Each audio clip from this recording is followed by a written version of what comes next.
Welcome to this video. Today I will show you how to permanently delete your WhatsApp account on an Android phone. If you no longer need your WhatsApp account and want to remove it completely, follow these steps. First, open the WhatsApp application on your Android device. Tap on the three-dot menu in the top right corner of the screen. Then select Settings. In the Settings menu, tap on Account. Scroll down and tap on Delete My Account. WhatsApp will ask you to enter your phone number in international format. Make sure you enter it correctly. Tap Delete My Account. WhatsApp may ask for a reason why you are leaving. Select a reason. Tap Delete My Account again to confirm. Now click Delete Account.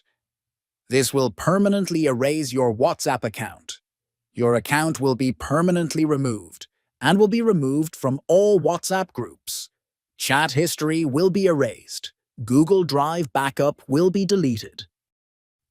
That's how you delete your WhatsApp account on an Android phone. If you found this video helpful, consider subscribing to the channel for more tutorials.